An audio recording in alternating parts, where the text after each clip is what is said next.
Jadi teman-teman semua, kita mengalami masa pandemi COVID ini sejak bulan Maret dinyatakan sebagai tanggap darurat pandemi COVID. Nah, kita melihat dampaknya sangat luas, termasuk juga di bidang ekonomi, terutama pada usaha mikro kecil, menengah besar, dan koperasi. Kalau tahun 1998, usaha mikro kecil itu menjadi tumpuan atau tulang punggung ketika Indonesia mengalami krisis ekonomi. Tapi sekarang mereka semua hampir terkena, termasuk juga yang mikro. Nah, ini kalau kita melihat, kalau pasar mungkin masih beroperasi, tapi teman-teman UKM banyak yang kemudian mereka mengurangi produknya, kemudian juga tidak berjualan. Ini yang terjadi di UKM. Di koperasi juga demikian, ada yang mereka harus menutup koperasinya karena teman-teman di desa melakukan lockdown lokal sehingga teman-teman koperasi tidak bisa membuka operasional kantornya.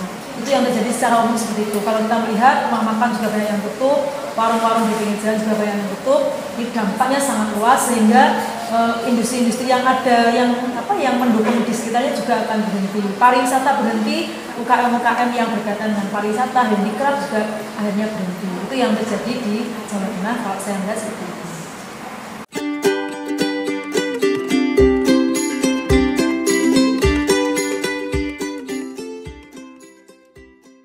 Ya, jadi sejak bulan Maret, tanggal 25 Maret, begitu ditetapkan sebagai tanggap darurat COVID, kami Dinas Koperasi Provinsi Jawa Tengah membuka web aplikasi untuk pendaftaran bagi UKM yang terdampak COVID. Kalau di Jawa Tengah berdasarkan survei BPS sejak tahun 2016 itu ada sekitar 4,2 juta UMKMB, kemudian 3,9 juta adalah usaha mikro, 300.000 adalah usaha kecil. Ini saat ini sampai hari ini yang mendaftarkan dirinya menyatakan terdampak COVID ada sekitar 23.374 UKM. Nah, dari 23.374 UKM ini yang terbesar persoalannya yang dihadapi adalah soal pemasaran. Jadi kalau ini pasar yang paling memang sangat berpengaruh karena apa? Pasar ekspor itu jelas juga ditutup. Misalnya saja teman-teman yang selama ini ekspor ke Eropa, ke Amerika, ke negara lain untuk makanan, ini sementara ditutup sehingga teman-teman yang biasanya sudah ekspor akhirnya mereka beralih. Contoh saja seperti Abon gitu ya, Abon yang dulunya sudah membuat kemasan kaleng, sekarang karena ditutup ekspornya, mereka dibuat kemasan kecil-kecil dijual ke pasar. Kemudian yang berikutnya juga seperti furniture juga demikian, ini juga terdampak. Ini pasar yang memang paling besar, 55,5% adalah persoalan pasar yang dialami oleh teman-teman. Nah, bagi yang mikro-mikro ini sebenarnya sepanjang pasar tradisional itu masih bisa buka, maka teman-teman ini masih bisa menjual, terutama yang makanan. Karena memang data yang ada di kami, paling banyak 65% UKM yang terdampak adalah UKM di sektor makanan dan minuman. Sekarang mungkin orang takut mau membeli produk makanan gitu ya, takutnya nanti mungkin plastiknya atau bagaimana pengolahannya apakah aman atau tidak, sehingga memang omset rata-rata teman-teman di UKM terutama yang makanan itu sampai turun 50%. Jadi mereka masih bisa menjual. Jadi itu yang untuk UKM. Kemudian yang permasalahan yang kedua adalah persoalan pembiayaan. Jadi banyak teman-teman UKM yang akhirnya uang modalnya habis untuk hidup. Jadi apalagi yang sangat mikro. Jadi yang sangat mikro itu uangnya sudah habis. Bahkan mereka sudah bisa sampai menjual handphone hanya untuk melanjutkan hidup. Nah, ini yang dialami oleh teman-teman. Jadi pembiayaan. Selain itu kemarin juga sempat kita mendengar dan mungkin melihat sendiri keberadaan gula yang tidak ada.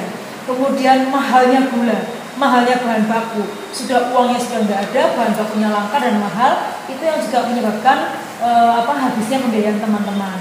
Kemudian yang ketiga adalah persoalan bahan baku tadi. Dari bahan baku mereka masih bisa berproduksi, tapi bahan bakunya susah. Misalnya herbal itu jahe itu untuk yang pada saat biasa itu hanya 2.000 botol per bulan. Sekarang itu bisa 13.000 botol per bulan. Nah, persoalannya jahenya itu yang rebutan. Nah, jadi bahan baku itu menjadi persoalan. Kemudian gula pasir, telur dan sebagainya itu menjadi persoalan juga oleh teman-teman UKM. Nah, ini yang terjadi persoalan-persoalan yang dihadapi oleh teman-teman UKM. dampaknya tentu saja akhirnya teman-teman mengurangi produknya dan kemudian tentu akan berdampak luas pada kehidupan ekonomi teman-teman UKM. Ini yang kami rasakan betul di UKM. Kemudian di koperasi ini juga lebih berat juga. Koperasi itu biasanya pada bulan-bulan Ramadan dan hari Raya Idul Fitri dan juga nanti tahun baru masuknya anak-anak sekolah, itu banyak anggota yang mengambil uang di simpanannya. Nah, dengan persoalan ini begitu ada relaksasi di bank, dipikirnya oleh anggota, mereka juga akan menerima relaksasi dari koperasi. Faktanya memang banyak koperasi yang belum melakukan relaksasi. Nah, sehingga mereka tidak membayar pinjamannya. Nah, sementara di bulan Lebaran dan nanti tahun ajaran baru mereka akan mengambil uangnya. Sehingga yang terbesar kesulitan dari 770 koperasi yang melaporkan kepada kami adalah persoalan likuiditas. Jadi mereka kesulitan keuangan untuk membayarkan pada anggotanya. Sehingga memang ada beberapa yang sudah diremuk dengan anggotanya. Oke, anggota itu boleh mengambil simpanannya, tetapi tidak semua. Jadi kalau saya sebagai anggota punya simpanan 25 juta, tidak bisa saya ambil semua karena ini kesepakatan dan persoalan COVID ini, maka hanya bisa diambil misalnya separuhnya. Jadi ini karena koperasi adalah basisnya anggota, maka kesepakatan dengan anggota ini yang kemudian harus dilakukan.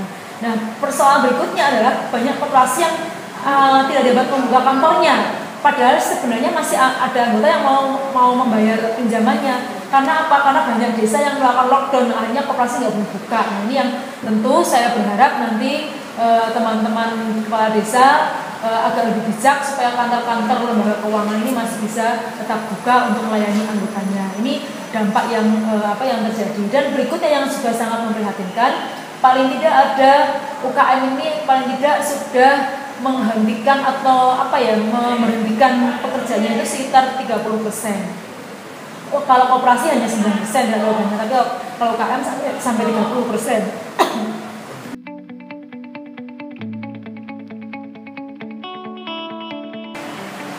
Oke, jadi kembali lagi ke koperasi. Jadi memang koperasi ini memang tidak banyak. Ada sekitar 21.000 koperasi yang ada di Jawa Tengah dan hampir semuanya terdampak, terutama di soal likuiditas. Sehingga memang ini menjadi penting. Sementara yang terjadi saat ini belum ada kebijakan pemerintah atau sebenarnya ada kebijakan pemerintah untuk koperasi, untuk pembiayaan koperasi khususnya, tapi sampai saat ini belum ada kebijakan teknisnya, sehingga koperasi sampai saat ini masih menunggu untuk dibantu agar likuiditas mereka tidak anjlok sampai turun ke yang paling bawah. Ini yang harapan kami memang pemerintah pusat terutama segera menerbitkan juknis dari peraturan pemerintah nomor 23 tahun 2020 tentang skema-skema bantuan untuk UKM dan koperasi. Nah, ini yang sangat diharapkan oleh teman-teman koperasi adalah bagaimana supaya pemerintah peduli pada